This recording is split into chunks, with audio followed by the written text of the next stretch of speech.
Bienvenue à cette dernière séance marketing de base, marketing fondamental. J'étais heureuse de vous faire cours pendant ce semestre et j'espère à toutes et à tous une bonne révision, de la motivation et surtout que vous puissiez valider avec brio votre note avec moi, ainsi que les autres modules aussi. Aujourd'hui, nous allons passer à une petite conclusion, les éléments les plus importants à retenir et bien sûr nous allons voir quelques axes et je passerai directement vers certaines questions qui peuvent être posées à l'examen. Je vais vous montrer juste comment je vais formuler certaines questions et nous allons tester en classe. Je vais vous donner une question, je vais vous laisser 2 minutes, 3 minutes maximum. Tu réfléchis seul, sans avoir recours à ton ami ou ton camarade en classe. Seul, est-ce que tu peux te débrouiller? Vous levez la main et vous me dites votre proposition de réponse et je vous donne la bonne réponse. Ça marche? Donc, on commence aujourd'hui avec le titre suivant. Si moi je veux résumer mon cours, je vais le résumer avec le titre que vous voyez derrière moi. Pour ma part, excusez-moi, je suis toujours malade, donc la voix, elle n'est pas extraordinaire. Donc, le marketing, ce sont des techniques et ce sont des stratégies. Voilà, si tu veux résumer tout le module, le marketing, ce sont des techniques, mais aussi ce sont des stratégies. Des techniques est égal à des méthodes de fonctionnement pour pouvoir cibler le client. Bien sûr, c'est notre consommateur qui nous intéresse. Et bien sûr, on veut vendre à ce consommateur. Et ce sont des stratégies. Les stratégies, c'est quoi? Une stratégie est un ensemble d'actions pour arriver à réaliser des objectifs à court terme, à moyen terme et à long terme. Très bien. Donc, je vais commencer. Avec ce slide que nous avions vu, je vais le reprendre rapidement. Donc, le plan du marketing, il a un rôle dans la stratégie de l'entreprise. Le marketing suit un plan, c'est-à-dire qu'il suit une stratégie. Pour quelle raison? Il va utiliser une stratégie, le marketing, pour pouvoir savoir comment passer de l'état actuel à un état. Oui, l'état actuel, c'est quoi? Nous voulons créer un produit, c'est l'état actuel. Quel est l'état futur? Maintenant, je veux créer un produit, maintenant. Mais l'état futur, c'est? Non, je vais le créer maintenant. État tout de suite, je vais le créer. Comme maintenant, je vais le créer, c'est-à-dire que je vais faire maintenant mon étude. Maintenant, je vais connaître le consommateur. Maintenant, je vais essayer de faire des études marché, des études qualitatives, quantitatives, avoir des informations primaires, secondaires. Je vais avoir tout ce qui est informationnel maintenant. Après, qu'est-ce que je fais? Je vais acheter les matières premières. Vous vous rappelez du processus de vie de produit?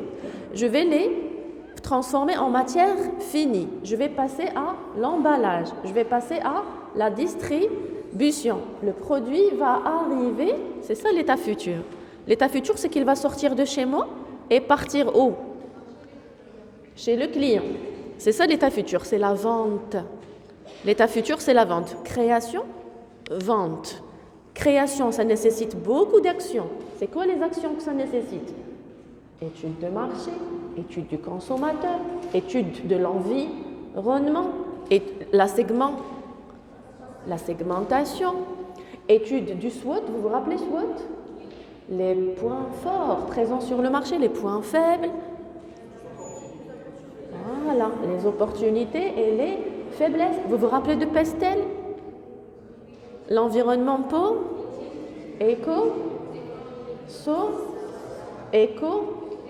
écologique et finalement légal, la loi, la législation.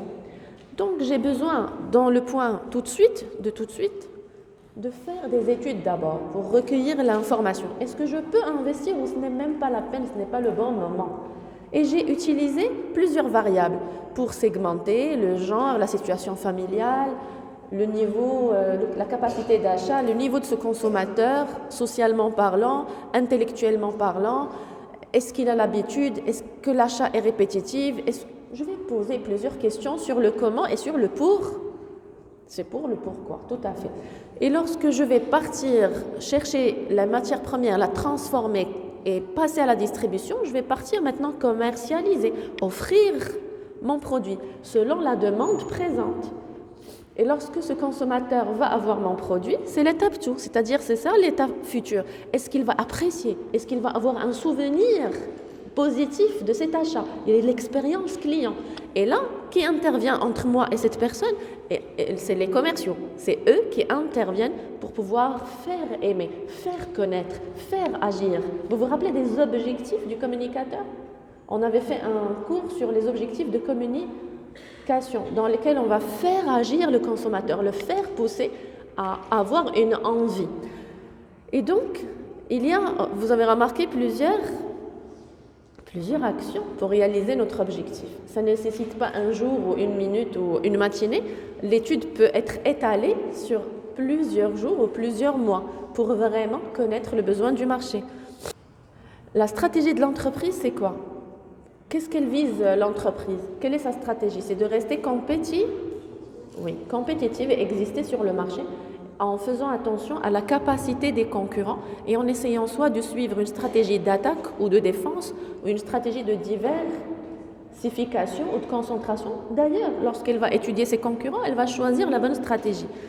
Et cette compréhension va l'amener à comprendre le marché. Donc, qu'est-ce qu'on prend en considération à la fin de ce cours? Qu'il y a un marché à étudier, des concurrents à étudier, la capacité interne de production à étudier et surtout, vers la fin,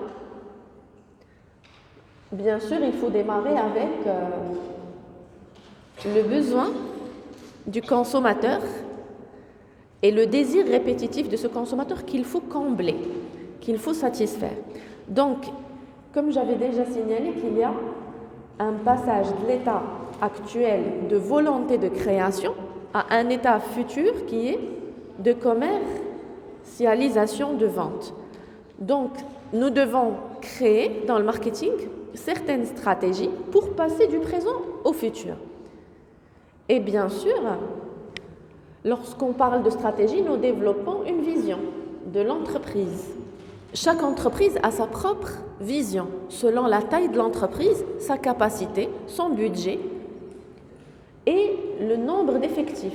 Lorsque nous avons plusieurs personnes qui travaillent avec nous, on aura beaucoup plus d'idées, beaucoup plus de propositions, beaucoup plus de créativité. Mais lorsque nous avons peu de budget, peu d'effectifs, la taille est petite, ça va être un peu difficile de concurrencer et avoir une grande part de marché. Donc, tant que l'entreprise est grande, tant que sa stratégie est beaucoup plus élaborée. Bien sûr, il y a certaines variables qui rentrent en jeu, comme je viens de signaler, le budget alloué au service marketing. Si vous donnez un grand budget au service marketing, c'est normal, il pourra être très créateur. Si vous lui limitez le budget, le seuil de créativité sera aussi très limité. Donc les procédures, le personnel, la culture interne, est-ce que c'est une culture qui veille à maintenir les mêmes choses, les mêmes couleurs, les mêmes formes?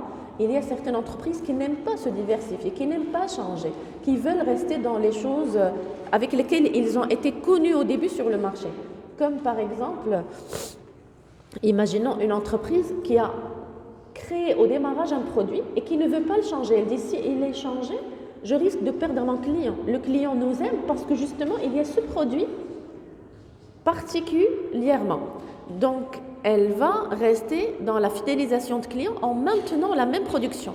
Et il y a d'autres qui disent non, le client change, le client se transforme, l'entreprise doit évoluer, doit s'adapter, donc mon produit doit accompagner l'évolution de ce client. Il évolue en termes de quoi? Sa mentalité change, sa personnalité change, ses besoins changent, donc mon produit doit s'adapter au changement aussi. Bien sûr, ici j'ai mis le prix aussi peut changer en fonction des crises économiques ou du confort que vivent les consommateurs. Il peut changer aussi en fonction du besoin. Imaginons lorsqu'il y a le mois de Ramadan. Nous avons souvent parlé de cet exemple en cours. Lorsqu'il y a le mois de Ramadan, il y a certains produits qui sont plus consommés que d'autres. Et donc, ça risque de quoi au niveau des prix? Bien sûr, une augmentation. Parce qu'on sait très bien que même si nous augmentons le prix, mais le consommateur aura toujours besoin de notre produit. Donc, on profite de cette opportunité, de cette occasion, oui. Et bien sûr, la distribution, tant qu'on a les moyens logistiques et on est connu partout dans le marché. Je vous avais parlé même du petit épicier qui est dans un village caché dans une petite rue. Notre produit doit lui arriver. Donc, on part de la logique de la distribution locale à régionale, à nationale et à internationale. Et tant que nous voulons avoir une place plus grande sur le marché, tant que nous aurons plus de pérennité, plus de pouvoir, plus de compétitivité, si nous voulons être compétitifs, tout le monde doit nous connaître. Et c'est pour cette raison que nous avons expliqué que l'affichage, la publicité, les images, les pancartes, les flyers, l'attaque sur Internet, tout le temps, le consommateur doit nous retrouver. Même des messages sur téléphone, des calls de notre consommateur. Au milieu d'un film, il doit nous voir. Au milieu d'une musique à la radio, il doit nous écouter. Tout le temps, l'affichage, l'image va rappeler à ce consommateur que nous existons. Et dès que nous nous arrêtons au niveau de la publicité, dès que nous arrêtons de nous afficher, le consommateur risque de nous oublier. Parce qu'il y a justement plusieurs produits, plusieurs concurrents. Donc, vous avez remarqué que ce n'est pas simple, c'est un peu compliqué, mais c'est faisable et c'est possible. Et il faut avoir un style managérial dans le marketing. C'est comme si on doit avoir un certain management ou un style de management dans notre marketing. C'est pour cette raison que je l'ai appelé le marketing management ou le management marketing, c'est-à-dire un marketing qui doit être managé par les bonnes personnes, qui doit être contrôlé par les bonnes personnes, qui doit être mené par les bonnes personnes. Si on a de bons marketeurs, on réussit, on s'affiche, on fidélise les clients, on connaît leurs besoins, on analyse le marché et on peut mieux avancer. Mais si nous avons de mauvais marketeurs, managers qui managent de façon mauvaise ou qui n'ont pas accès à l'information ou qui ne font pas les choses nécessaires pour y arriver, donc ce mélange entre marketing et management est très lié parce que le marketeur doit bien manager ses tâches et bien manager ses stratégies. Je ne sais pas si c'est clair ou pas. Vous avez un peu compris que le marketing a besoin de... Tout à fait. Et si ce marketeur manage correctement les choses, c'est quoi les choses? La stratégie, les actions, l'analyse du marché, il fait un bon management, c'est-à-dire qu'il mène les équipes vers la réussite, il mène les équipes vers la créativité, vers les recherches, vers l'inspection de l'information. Il cherche aussi la prospection client, il recherche de nouveaux marchés. Ça, c'est du management. Sans qu'on le sache, le marketing contient en lui-même du management. Le management est présent dans tous les métiers, on le sait. Même un chef de laboratoire ou clinique dentaire doit manager ses clients, doit manager ses infirmières, doit manager ses médecins. Le management est présent partout. Eh bien, le marketing, pareil. Et si moi je vais sortir du cours avec une conclusion, elle va être dans ce tableau, la conclusion. Je vais synthétiser, si vous voulez, une synthèse du cours en classant notre cours en différentes approches. Chaque approche, je l'ai classée dans une colonne du tableau. Ici, j'ai mis... Ben oui, parce qu'aujourd'hui, c'est la conclusion. Donc, on doit sortir avec toutes mes explications classées en peu de mots. Parce que moi, j'explique toujours pendant 2 heures. J'ai essayé de faire une sorte de synthèse générale ou de résumé général de toutes mes explications dans peu de phrases, comme ça, toi, tu mémorises ce peu de phrases. Si on veut, chers étudiants, vous et moi, commencer par la première approche, ça veut dire le premier style de management, ou la première façon de faire, elle va se concentrer sur le point suivant. Elle va avoir une démarche, un style réactif, et on va se concentrer sur quoi? On réagit au marché. À chaque fois qu'il y a une demande, on réagit. À chaque fois qu'il y a un besoin, on réagit. C'est un style réactif. Maintenant, il fait froid. Si nous sommes une entreprise de textile, comment on va réagir? Qu'est-ce qu'on va mettre? Des maillots de bain? C'est quoi la réaction naturelle? C'est de Mettre des manteaux, ça c'est naturellement réactif. Donc, nous observons, nous répondons. Nous observons un besoin, nous répondons à ce besoin. C'est une démarche réactive. À chaque fois qu'il y a une saison, nous avons une réponse pertinente à cette saison. Tout simplement. C'est une démarche que je trouve facile, claire. Pourquoi? Parce qu'on cherche à satisfaire un besoin qui s'impose naturellement. Le besoin est exprimé, existant, et il est clairement identifié. Lorsqu'il y a le mois de Ramadan, je reviens toujours parce que c'est une forte consommation pendant le mois de Ramadan. Qu'est-ce que vous trouvez à la porte de Marjan au Carrefour quand à chaque fois que tu rentres, à la porte, premier produit qu'il nous dépose, c'est quoi? C'est il y a les dates, tu as raison, quoi encore? Dès que tu rentres, la première chose qu'ils mettent sur les tables, c'est quoi? Pour te pousser à les acheter, parce que c'est le moment, c'est le mois de Ramadan. Les pistaches? C'est quoi? Il y a les œufs, les dattes, mais vous ne remarquez pas, les premières tables, c'est la vaisselle. C'est les assiettes, les verres, parce qu'on sait très bien que pendant le mois de Ramadan, nous recevons. La vaisselle, là où tu mets la hadira, la soupe marocaine, les assiettes, c'est première chose. Parce que même la disposition dans un magasin compte. On met les produits dont tu ne vas pas avoir besoin derrière. Et on met les produits de première nécessité devant. Pour que dès que tu rentres, même si tu ne voulais pas les acheter, tu vas dire « Ah, c'est une bonne affaire, pourquoi pas, j'en ai besoin ». Alors que tu n'as pas vraiment fait le déplacement pour cet objet-là. Quel est l'avantage? C'est qu'on ne fait pas un très grand effort parce que le marché, il existe déjà. Le besoin, il était déjà là et le marché existe déjà. Quand tu m'as dit, par exemple, tout à l'heure, vous m'avez dit, madame, naturellement, c'est un manteau. Est-ce que l'offre, elle est originale? Non, parce que ce n'est pas une création nouvelle de produits. L'offre n'est pas originale. On sait très bien que chaque hiver, les consommateurs vont avoir froid, donc ils ont besoin. C'est naturel, c'est évident. Donc, certaines fois, le marketing répond juste à des demandes évidentes. Et bien sûr, on sait très bien qu'on n'est pas les seuls sur le marché, donc on répond à une concurrence en choisissant certains designs, certaines couleurs, certaines formes, en restant dans soit un buzz qui sort, donc une tendance, une mode, soit en restant dans les choses officielles que la plupart, culturellement, la plupart des consommateurs vont consommer. Maintenant, nous avons une deuxième façon de faire, une deuxième démarche, c'est l'anticipation. Vous vous rappelez de ce mot? Ça vous rappelle la gestion en avance, la gestion prévue? Oui, la gestion prévisionnelle. On anticipe est égal à on pense avant que le consommateur pense. On pense à son besoin avant que lui-même pense à son besoin. C'est-à-dire l'hiver, il commence quand? Il commence quand? La saison de l'hiver pour qu'on fasse des manteaux quand?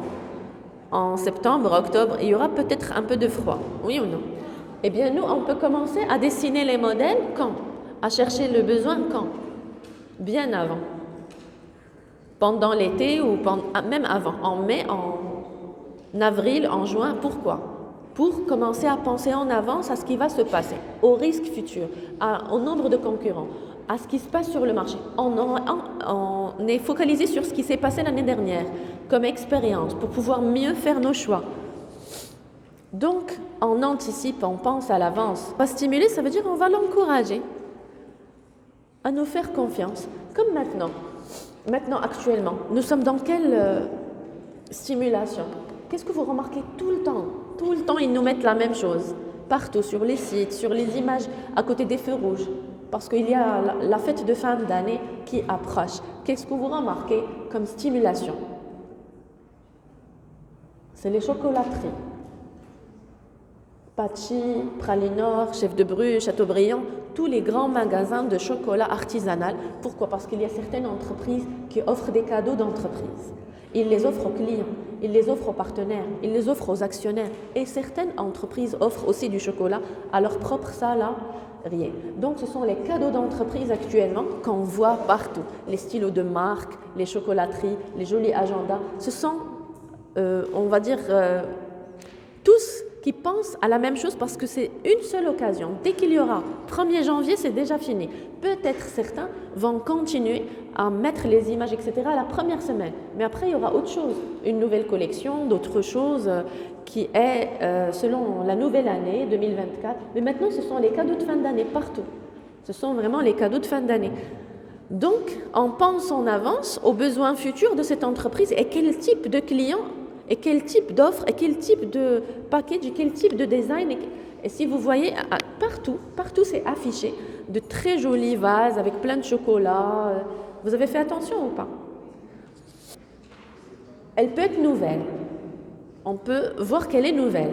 Pourquoi? Parce que lorsqu'on veut offrir quelque chose, elle doit avoir un système d'innovation, une petite créativité pour pouvoir plaire.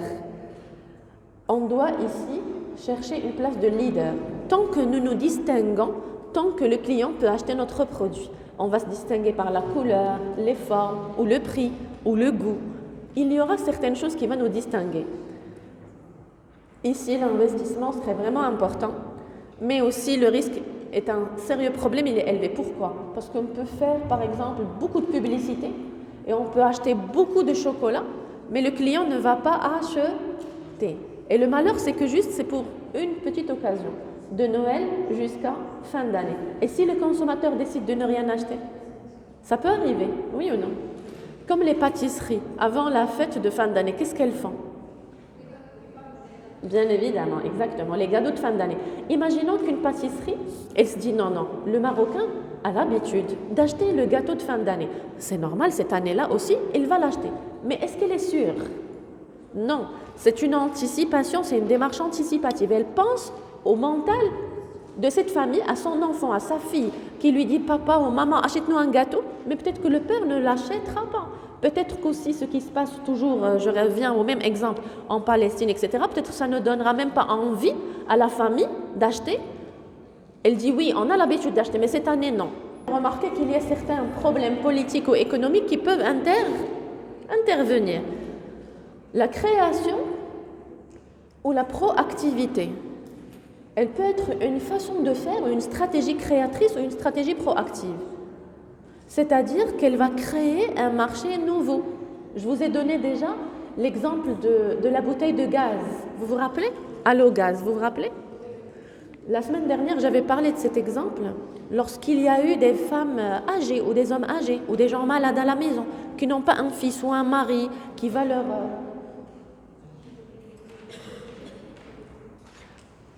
Alors, créatrice d'un besoin, lorsque personne n'avait pensé à cela, si une entreprise pense à ce besoin, elle sera la seule qui va produire ce produit-là et elle répondra réellement à un problème auparavant qui n'a pas été perçu et elle va offrir la solution. Donc, lorsqu'il n'y avait personne qui avait pensé à notre idée et nous sommes les seuls qui avons pensé à cette idée-là, c'est sûr que notre offre sera originale et on sera les premiers, les pionniers, veut dire le premier, à l'assurer. Ici, l'investissement aussi est lourd et nous avons aussi un risque. Pourquoi? Parce qu'on n'est pas sûr que le consommateur voudra de notre produit. C'est un risque à courir. Pour ce qui est de la quatrième démarche, qui est une démarche interactive. Interactive, le mot inter veut dire entre deux personnes. C'est qui? C'est l'entreprise ou entre deux parties. L'entreprise et son client. Oui, il y a toujours cette démarche, ça veut dire un aller-retour entre notre client et nous. C'est le type d'entreprise qui va faire beaucoup de consultations clients, comme l'exemple de Decathlon que je vous ai déjà expliqué. Lui, il peut mettre Decathlon dans sa page Facebook. Est-ce que vous êtes satisfait du dernier spa? Est-ce que ça vous plaît? Montrez-nous une photo. C'est-à-dire, il parle à ses clients directement sur sa page. Et le client répond directement à Decathlon. Il n'a pas recours à un cabinet. Il n'a pas recours à une étude externe. Il a un contact direct à travers des commentaires directement.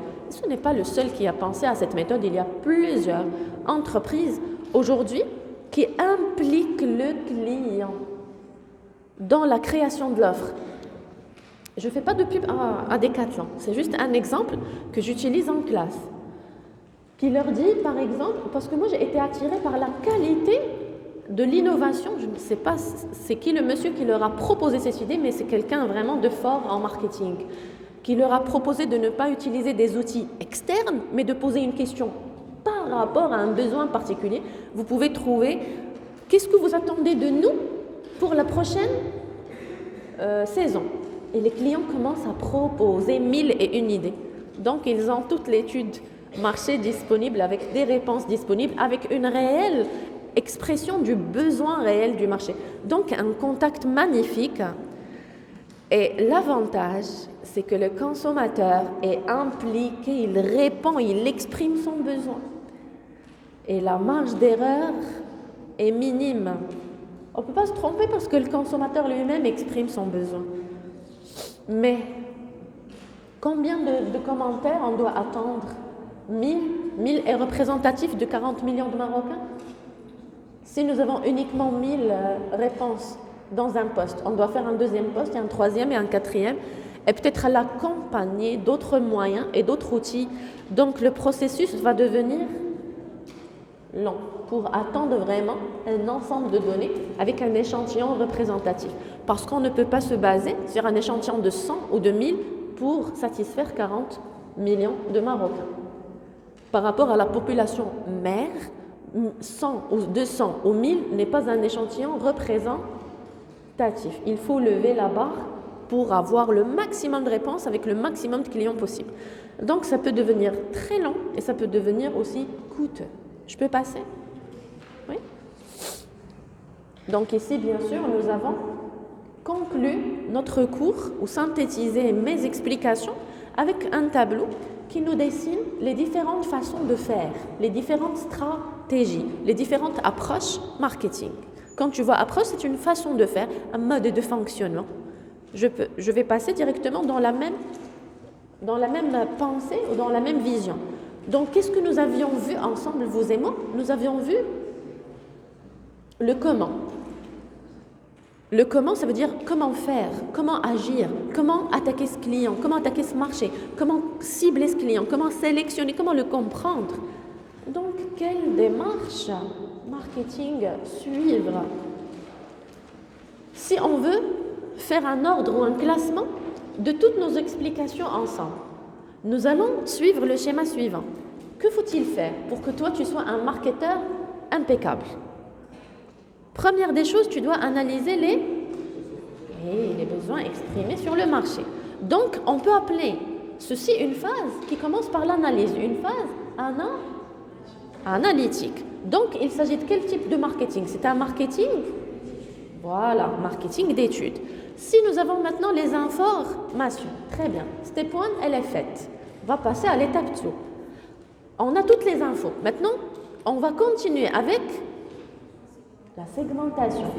Vous vous rappelez du mot segmentation et du cours sur la segmentation? C'est la division de la population en petits segments pour pouvoir déterminer quelle est la cible que nous allons choisir ou quelles sont les cibles que nous allons choisir. Et peut-être il y aura une petite niche, vous vous rappelez du mot niche, qui va nous intéresser. D'accord, donc on va avoir tous ces outils, pourquoi? Pour faire un ciblage pertinent, pour choisir la clientèle qui va nous intéresser. Et bien sûr, oui, où serait la meilleure vente? Dans quel quartier? Quelle localité? Quelle région? En interne ou à l'extérieur du Maroc?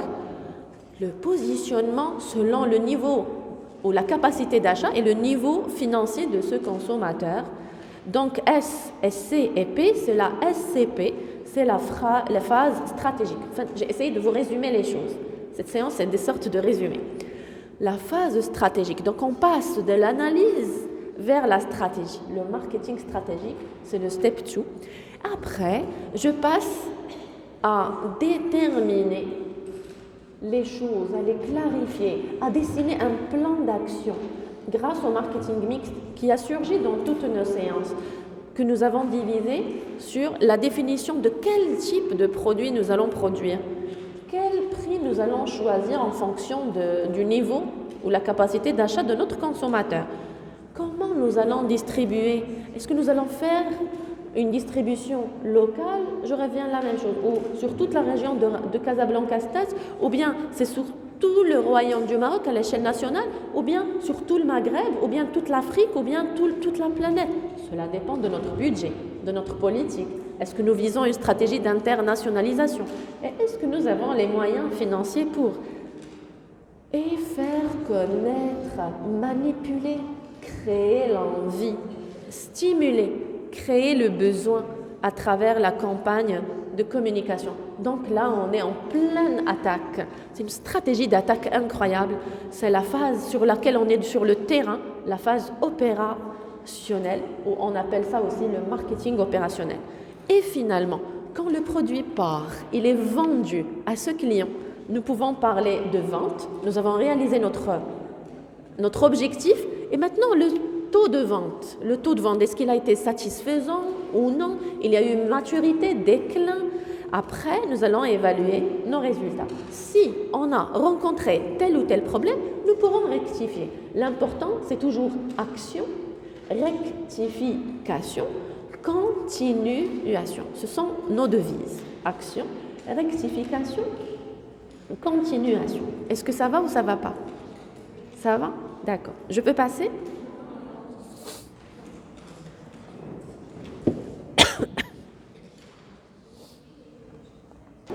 Si nous voulons conclure encore, mais avec un autre volet, puisqu'on parle de stratégie, le mot stratégie est un ensemble d'actions. Donc la stratégie marketing ou l'action stratégique en marketing, nous avons vu plusieurs éléments, comme l'analyse SWOT. J'ai répété énormément de fois ce diagnostic en cours. Dans le sein de notre cours, nous avons parlé de SWOT, nous avons parlé de PESTEL, que je trouve très intéressant, au cœur de notre module. Nous avons parlé de segmentation, nous avons parlé de ciblage, de positionnement et du pouvoir d'Internet, qui est aujourd'hui un océan bleu. Tout ce qui est Instagram, TikTok, Snap, tout, absolument tout, Facebook, malheureusement ou heureusement, je ne sais pas, mais aujourd'hui, à partir de coronavirus, le Maroc a vécu une transformation digitale incroyable. Donc le monde bleu ou le monde du net, aujourd'hui, est un outil pour accéder à l'information et pour commercialiser. Il y a même aujourd'hui des entreprises virtuelles qui ne sont pas dans un local. Et nous avons parlé de ce sujet par rapport à vous. Si vous voulez créer une entreprise futurement, vous n'êtes plus obligé d'avoir un local et d'acheter un magasin, mais vous pouvez commercialiser sur le net. On va dire, si vous n'avez pas une réelle connaissance du besoin de ce consommateur sur le net, vous pouvez aussi vous tromper de stratégie, parce que vous pouvez acheter de la marchandise, elle ne sera pas vendue. Si vous n'avez pas la bonne technique, comment écrire les commentaires, comment prendre des photos, comment faire la bonne page Facebook ou la bonne page en ligne. Même le marketing digital a sa stratégie. Bon, en tout cas, je reviens. Bon, je passe. Alors, le manager doit être capable d'agir. Donc, ce manager, pour pouvoir être capable d'agir, attention, qu'est-ce que j'ai mis ici? J'ai pas mis marketeur. J'ai mis, ça rappelle quel mot tout à l'heure? Que le marketing a besoin? Oui. Et ce marketeur lui-même est, sans se rendre compte, un manager qui va mener les équipes vers la réussite, qui va mener la stratégie vers la réussite. Donc, ce marketeur manager ou ce marketing management doit utiliser la méthode SWOT, qui est une méthode de résolution de problèmes, d'analyse des besoins, de diagnostic de besoins. Qu'on le veuille ou non, c'est une obligation. On va retrouver les strengths, les forces, pour atteindre nos objectifs. Donc, ce point-là reste positif. On peut retrouver même des forces qui sont internes à l'échelle de l'organisation. Est-ce que nous avons nous-mêmes un staff important, un staff innovateur? Nous avons nous-mêmes en interne un budget. Et déjà, les questions ou le questionnement commencent à partir de l'intérieur. C'est pour ça que j'ai mis ici l'origine. D'abord, elle est interne. Et en interne aussi, est-ce que nous avons des faiblesses? Un manque de matériel, problème d'accès à l'information, parce que les informations sont confidentielles. Est-ce que nous n'avons aucune idée sur nos concurrents? Est-ce que le staff que nous avons à l'intérieur n'a pas les capacités pour pouvoir accéder au terrain? On se base sur l'interne d'abord, avant de partir vers l'externe, pour détecter les aspects négatifs, toujours pour atteindre notre objectif. Je peux? J'ai pas fini. Non, non, reste. On peut partir vers l'externe aussi en recherchant les opportunités et les menaces et toutes les origines externes liées à notre environnement, nos clients, nos concurrents, nos distributeurs et tout élément dans le micro ou le macro-environnement qui va nous aider ou nous détruire. Donc ça peut être une opportunité ou une menace qui va nous impacter positivement ou négativement. Bien sûr, ce mot SWOT, je pense qu'on l'a répété presque chaque séance pour vous montrer que ce n'est pas un luxe, mais c'est une obligation. Quand tu fais du marketing, c'est une analyse interne et externe, c'est une analyse micro et macro, donc tu es obligé d'établir une analyse approfondie SWOT. Je vais vous montrer un exemple pour vous donner une vision, parce que cette analyse, tu vas toi-même te lever dans un tableau, tu vas faire ton PowerPoint avec le même schéma que tu vois, tu vas te lever et tu vas l'expliquer dans le cadre d'une réunion. Tu vas le dire avant de prendre une décision et avant de démarrer notre réunion, j'ai quelques éléments à vous expliquer. J'ai fait une petite méthode SWOT pour un peu clarifier la situation. On fait un état des lieux. On voit d'abord ce qui se passe, l'étude de l'existant, et après on va bâtir notre décision. Mais d'abord, une sorte de veille concurrentielle. On essaie de voir, d'analyser, de savoir, avant de décider, et tu te lèves et tu leur expliques avant de commencer. Comment tu vas faire? Tu peux remplir des petits tirets dans chaque case. Comme ce tableau, exactement. C'est-à-dire, imagine, c'est toi qui fais ce tableau, c'est toi qui te lèves, toi-même dans la réunion, et tu vas commencer à expliquer point par point ta propre analyse. Des petites phrases, ne choisissez pas des phrases longues. Et chaque phrase contient au moins une seule idée. Et les idées ne sont pas répétitives. Imaginons les forces en interne. Nous avons peut-être des jeunes qui sont dynamiques et qui sont motivés. C'est un point que tu as repéré. L'association PC Coup de Pouce, c'est-à-dire on a une association avec un organisme pour nous donner des PC en interne, avec lesquels on peut accéder mieux à l'information alors que nous sommes dans notre bureau. Nous avons des structures, des écoles supérieures qui peuvent venir, avec lesquelles nous avons des partenariats pour nous former sur, par exemple, le marketing digital, sur des formations sont toujours importantes en interne pour accompagner les salariés et les rendre eux-mêmes capables de mener des enquêtes, capables d'innover, capables d'être aux normes internationales. Vous êtes quelle filière? Vous êtes filière économie. Mais qu'est-ce que vous remarquez? À chaque fois que je vous parle, je vous demande de faire quel diplôme en parallèle? Informatique et digi, tu ne peux pas prendre la licence et partir chercher un travail si tu n'as pas dans ton CV un diplôme, une attestation ou certificat en digital ou marketing digital et en informatique. Ça devient un critère de sélection des CV. Si quelqu'un en 2023 n'a pas compris que le digital et l'informatique est important, ça veut dire qu'il est dépassé par les événements. Il est old school, il n'a pas compris que le monde évolue. La première chose qu'on voit, c'est compétences dans le CV. Et les compétences, tu dois avoir des compétences techniques, des compétences informatiques. Et bien sûr, des compétences générales. En tout cas, à partir du 15 février, vous devez commencer à déposer vos CV. Ne déposez pas en juin ou en juillet pour chercher un stage de deuxième année. Bien sûr, c'est pas si tu veux, tu dois passer un stage de deuxième année, oui ou non? Vous avez passé un stage de première année ou pas? La deuxième façon de faire un diagnostic, c'est le PESTEL. C'est la même chose que le SWOT, mais c'est un tout petit peu différent. C'est un outil d'analyse qui fait partie de la stratégie aussi, qui va nous donner un point de vue global. Ce PESTEL, je l'ai expliqué à maintes reprises en cours, qui va nous donner une idée sur les multiples facettes positives ou négatives de notre environnement, tout simplement. Donc, essayez, si vous êtes marketeur, d'intégrer ces deux éléments dans le cadre de votre analyse. Nous avons vu ensemble, chers étudiants, parmi les stratégies, la segmentation, la division de cette population mère en petites parties, en petits segments. Vous vous rappelez de ce slide? lorsqu'on réfléchissait autour de la population mère qui était formée de plusieurs types de consommateurs, de plusieurs ménages, de plusieurs couples, enfants, femmes, hommes, plusieurs catégories. Et donc, pour mieux comprendre cette catégorie, il fallait la diviser en petites parties qui ont la même demande ou qui formulent la même demande. C'est ce qu'on a appelé des petits segments.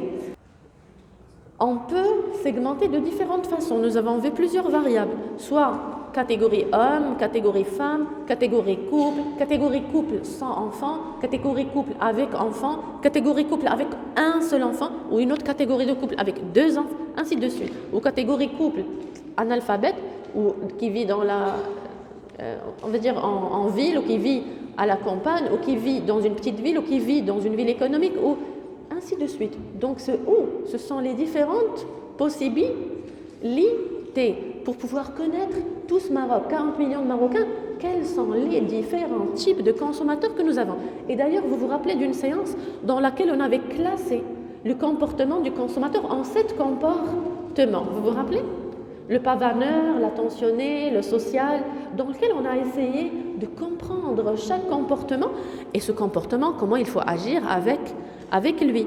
Lorsque je segmente, j'ai beaucoup plus une idée sur les différentes possibilités. C'est ce que j'ai mis ici. C'est un outil d'analyse, la segmentation. Et lorsque je vais détecter dans chaque groupe des personnes qui formulent le même besoin, donc qu'est-ce que moi je vais faire en tant que marketeur? Je vais élaborer une offre, pertinente veut dire précise. Pertinente, précise, qui correspond aux besoins de ce client précisément. Donc, je n'adresse pas comme cette bouteille de céréales un produit pour la masse, mais je donne pour une cible, un ciblage particulier, oui, une cible particulière. Et nous sommes partis pour étudier la niche, encore plus individuer l'offre, pour encore plus répondre à cette cible qui nous intéresse, à ce monsieur ou à cette dame qui nous intéresse. Et nous avions expliqué, si vous vous rappelez, que la niche était une... Voilà. Donc, nous avons un groupe de couples, hommes-femmes marocains, très bien, entre 25 et 35 ans, très bien. Donc, c'est le groupe qui a le même âge, même situation, donc ils ont le même besoin. Non, parce qu'il y a une petite exception. C'est cette exception, c'est cette fraction, c'est cette petite partie de la partie. C'est une partie, mais il y a à l'intérieur une petite partie qui a des besoins différents, peut représenter un avantage concurrentiel.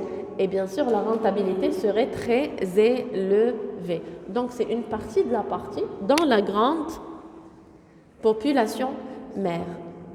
Et bien sûr, on a conseillé à tous les jeunes de notre classe qui voudront travailler dans des entreprises marketing de se pencher sur ce consommateur avant de prendre toute décision, parce que ce consommateur n'est pas stable dans le temps. Ses émotions ne sont pas stables. Son passage à l'achat n'est pas sûr. Il peut venir à la caisse et changer son avis. Il peut aimer un produit 5 ans et commencer à le détester. Et nous avions donné l'exemple vous-même lorsque votre mère cuisine la même chose chaque jour. Vous adorez cette chose-là. Mais après, vous lui dites « oui, je l'adore, mais maintenant, franchement, ça y est, je veux passer à autre chose. » Vous-même, vous adorez une tenue que vous avez achetée avec beaucoup d'amour, mais avec tellement de fois où vous avez porté ce vêtement que vous ne voulez plus le mettre. Ta mère, elle te dit « mais mets ce vêtement.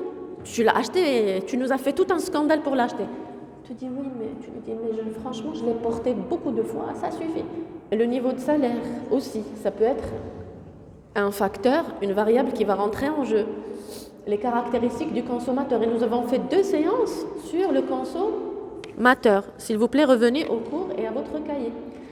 Et l'achat, bien sûr, par envie ou par besoin. Et nous avons parlé de la création de cette envie. C'est pas créativité. La création de cette envie ou la création de ce besoin à travers l'affichage. Bon, vous vous rappelez de ce slide? Est-ce que vous vous rappelez? On l'avait fait, je pense, à la 5e ou 6e séance, dans lequel, vous l'avez sur vos cahiers, les différentes stratégies de ciblage, de segmentation, dans lesquels on avait classé le marketing indifférencié, différencié, concentré et individualisé. Vous vous rappelez ou pas? Si on va reprendre une idée de chaque colonne, qu'est-ce que nous allons dire? Le marketing indifférencié, comme cette bouteille d'eau, est-ce qu'on va l'adresser à un seul type de segment? Ou une seule fraction, ou une seule niche? Cette bouteille, elle est adressée à tout le monde. Donc, pas de distinction de segment. Oui, on recherche aussi l'économie lorsqu'on va produire. Et bien sûr, elle est adressée à tous les types de consommateurs. Quel que soit ce type de consommateur, petit, grand, homme, femme, riche, pauvre, tout le monde va consommer cette bouteille.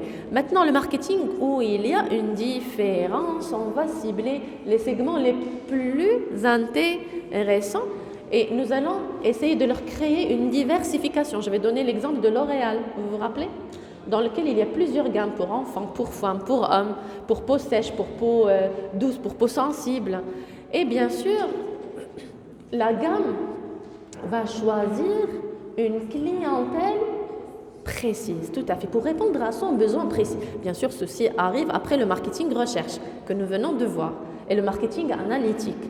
Le marketing concentré va se concentrer sur un seul segment de toute cette population que nous venons de voir. Par exemple, si je reviens ici, ce segment-là, c'est lui qui nous intéresse. Et puisque ce segment nous intéresse, on va lui répondre avec un marketing qui lui correspond, parce qu'on a étudié son comportement, on a étudié son besoin particulier, et nous allons détecter que lui peut nous offrir un avantage concurrentiel. Et nous avons finalisé, lorsque nous avions expliqué ce tableau, avec le marketing individualisé, la haute couture, les grandes voitures, les voitures de luxe, les montres de luxe, sur commande. Et on va répondre à une commande particulière. On va créer une voiture pour Ronaldo, ou une voiture pour un prince, ou une robe haute couture pour une star. Ce n'est pas pour tout le monde. Ce n'est pas pour tous les segments. C'est pour une star, c'est un produit de luxe, c'est un segment, c'est un individu. Et peut-être le produit est exclusif. Donc, c'est une seule cible suite à laquelle il y a eu beaucoup d'études, consultations, et on essaiera de répondre à son type de besoin particulier. Nous avions aussi, chers étudiants, vu que le marketing, ce slide reprend beaucoup d'éléments, que le marketing était entre les entreprises et le marché, et que dans le cadre de cette gestion intelligente, de ce marketing management, ce marketing qui doit être très bien managé, nous créons cet échange avec le marché de façon continue, de façon permanente. Et nous devons décider, dans cette relation d'échange avec le marché, 4 options dans la conduite de nos activités. Soit l'option production, soit l'option on va se concentrer sur le produit lui-même, ou on va se concentrer sur la vente, quelle que soit l'offre, quelle que soit la demande, quelle que soit la crise ou l'opportunité. Même si nous avons fait un pastel et un SWOT et qu'il y a certaines menaces, nous allons même parmi tous les risques que nous avons étudiés, nous allons nous lancer, ou bien nous allons rester dans le marketing intelligent, dans lequel on fait vraiment une sorte d'attention, de prudence avant la production. Donc, dans la production, nous avions vu dans la production, ou l'optique produit, ou l'optique vente, le contexte dans lequel nous allons évoluer, c'est une demande massive. Le coût doit être abaissé pour qu'on puisse toucher tout le marché, même s'il y a un faible pouvoir d'achat et que les consommateurs ne formulent pas vraiment une grande demande, mais nous allons quand même offrir le produit, nous allons le produire.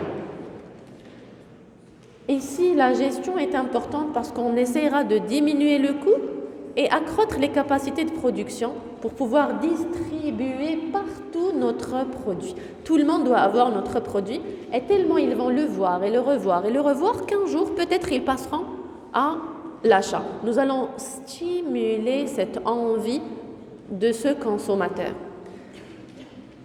Si nous ne nous concentrons pas sur la production, on ne se concentre pas sur la production, on va se concentrer sur le produit lui-même.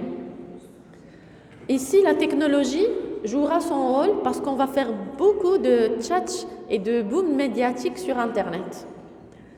Le consommateur va préférer les produits où il y a quelqu'un qui parle dans une vidéo sur Internet des caractéristiques techniques ou technologiques du produit, de son utilité. Vous vous rappelez lorsqu'on avait étudié l'ergonomie, qu'un produit doit être fonctionnel, ergonomique. Vous vous rappelez de ce slide? Les utilités du produit, lorsqu'on avait fait le cours sur le produit lui-même. On va dire ce slide ou ce tableau reprend ces éléments pour pouvoir améliorer en priorité la qualité et la performance. Je me rappelle, je vous avais donné une idée sur les téléphones. Même si vous avez déjà un téléphone qui fonctionne, qui répond, dans lequel il y a beaucoup de fonctionnalités, mais dès qu'il y a une nouvelle vidéo sur un nouveau téléphone avec de nouvelles fonctionnalités, vous serez séduit pour pouvoir aller l'acheter. Parce que justement, il y a eu ce boom médiatique qui va essayer de manipuler cette envie ou de la créer carrément. Si on ne se concentre pas sur ces deux premiers, mais on se concentre sur la vente, donc l'offre doit être importante, même si la demande elle est insuffisante, mais on va partir toujours dans la manipulation. Bon, je passe. Bien sûr, ici, il y a pub et puis pub. Et il y a les commerciaux. Nous avons tout un cours sur l'art du commercial avec les techniques de négociation. Vous vous rappelez? Ici, c'est le cours qu'on avait fait sur les commerciaux et sur l'art de négociation. Je vous dis à chaque fois quel cours nous avions vu pour que vous puissiez revenir. Si on se concentre sur un ensemble, c'est-à-dire tous ces éléments dans le même élément, c'est l'optique marketing. Donc ici, l'offre, elle est plus importante. Il y a une concurrence que nous considérons, que nous prenons en considération et nous nous penchons sur le consommateur, son comportement. Ça fait 2 semaines, on a fait le cours sur le comportement du consommateur. C'est ce cours-là. Lorsque je suis concentrée purement et à 100% sur le client, connaître son comportement est égal à mieux cibler son besoin. Donc, bon, ça, on l'avait déjà vu. Vous vous rappelez du marketing social? Puisque nous sommes dans les révisions. Le marketing social va avoir comme rôle quoi? Le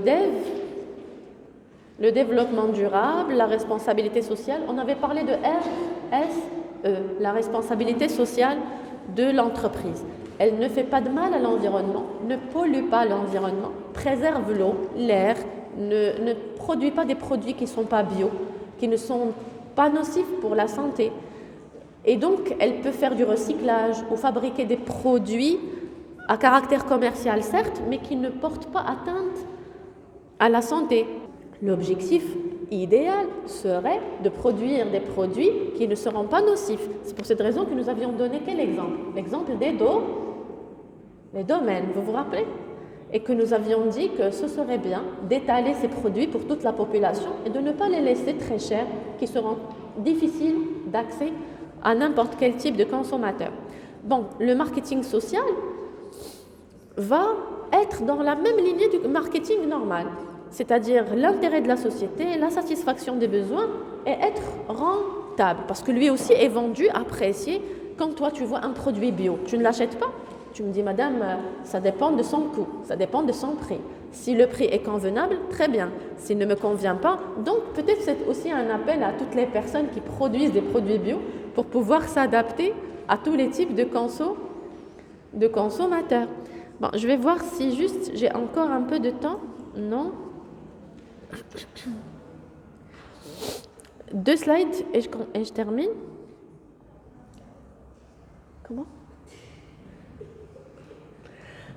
Donc finalement, chers étudiants, en fin de cours, les bases du marketing, si vous voulez, c'est réussir l'affaire que nous avons créée. Il faut que notre affaire puisse réussir. Il ne faut pas faire de mauvaises affaires. Il ne faut pas investir pour rien, se fatiguer pour rien. Et finalement, on conçoit un produit qui ne plaît à personne, qui n'est pas vendu. Il faut vendre ce produit-là. Donc, il faut viser certains consommateurs, les étudier. Il faut s'adapter au marché, au pouvoir d'achat, à la crise, à l'inflation. Choisir un prix quand même accepté. Et ne pas oublier de s'afficher, de mettre en valeur le produit, le commercialiser, le faire connaître pour faire agir le consommateur. Et bien sûr, penser aux intérêts économiques, bien évidemment, à la valeur ajoutée économique, avec un coût qui nous permet de réaliser des bénéfices. Donc, des petits commerces émergent, comme nous avions déjà parlé de Hanotti, Petit Bim, des petites supérettes, qui vont proposer des produits différents dans un bon endroit, avec des horaires de travail flexibles, de bons services. C'est petit, c'est cosy, c'est pratique. Et bien sûr, les prix peuvent varier du quartier. Nous avons parlé par exemple de Hamoud, Antouki et le même pain, c'est du pain. Vous vous rappelez de cet exemple qu'on peut retrouver dans des quartiers qui sont assez chics, qui n'a rien à voir avec le pain que nous offrons aux mêmes Marocains, mais dans un autre quartier, avec une différence de prix, une différence d'ingrédients, même la farine n'est pas la même. Il y a le pain qui a un goût tout à fait différent dans une pâtisserie chic avec un produit élevé par rapport au même Marocain dans un autre quartier qui va avoir accès à un autre type de pain. De toute façon, le positionnement, la région ou le quartier va déterminer l'offre ou la capacité d'offrir à ce consommateur selon le comportement d'achat. Donc, la proposition de valeur client, le PVC, je vais le résumer comme ça, c'est l'un des piliers d'une stratégie marketing réussie. Pertinence, pertinence et pertinence. Soyez pertinent, offrez la bonne chose à la bonne place, au bon moment et avec la bonne personne. Elle permet aux clients de vite comprendre si votre solution répond à leurs besoins, leurs problèmes, qui est spécifique. Parce que le marocain n'est pas un. Nous n'avons pas déjà le même langage dans notre Maroc. Il y a plusieurs types de cultures, de mœurs, de traditions, donc de comportements. Et vous avez remarqué, les vendeurs des petits fast-food, etc., vont servir des plats, des besoins adéquats au pouvoir d'achat, mais avec une qualité presque la même et avec un service rapide. Ici, je rappelle ce qui vient de se passer, je pense, 3 ou 4 jours avec H&M et Starbucks, tout à fait. Maintenant, la réputation est là. La vente s'est toujours bien passée. Mais quelle est la variable qu'ils n'ont pas pris en considération? Si on revient à SWOT et à Pestel. Hein? Oui, les menaces. Et c'était quoi la menace? À caractère quoi? Dans le Pestel, quel aspect? Politique, tout à fait. L'aspect politique qui a joué sur l'économie. Donc ici, on parle beaucoup plus d'une économie politique, une économie régie, contrôlée par les pouvoirs politiques. D'accord. Donc, si tu veux finaliser ce module, choisis. Choisis toi-même avant de sortir du cours avec une vision fermée qui soit la tienne ou avec une vision ouverte vers le monde. Qu'est-ce qui serait le plus intéressant? Rester fermé, figé dans notre Maroc, notre vision, notre Casablanca, ou bien s'ouvrir au monde, voir ce qui se passe à l'extérieur. Grâce à la mondialisation, l'ouverture des frontières, l'Internet, le câble, nous avons accès à l'image, à la vidéo, à l'information. On offre toutes les infos.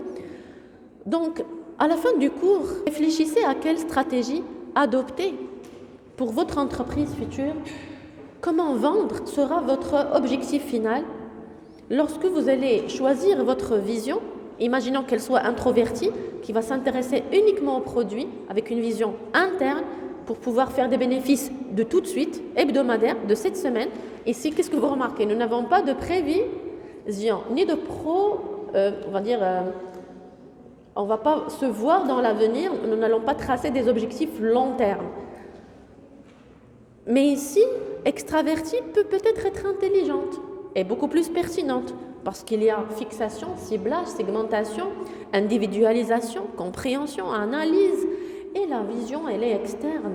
On s'intéresse à ce consommateur et les bénéfices sont plus intéressants parce qu'on vise beaucoup plus de la relation client. Donc voilà la fin de notre cours S3. J'espère que j'ai été utile pour vous et j'espère que vous avez pu suivre avec moi l'ensemble des éléments. Maintenant, ce qu'on va faire, prenez votre cahier, d'accord? Prenez votre cahier. Je vais vous tester, laissez-moi vous tester. Pourquoi vous me regardez comme ça? Prenez votre cahier Écrivez la question suivante.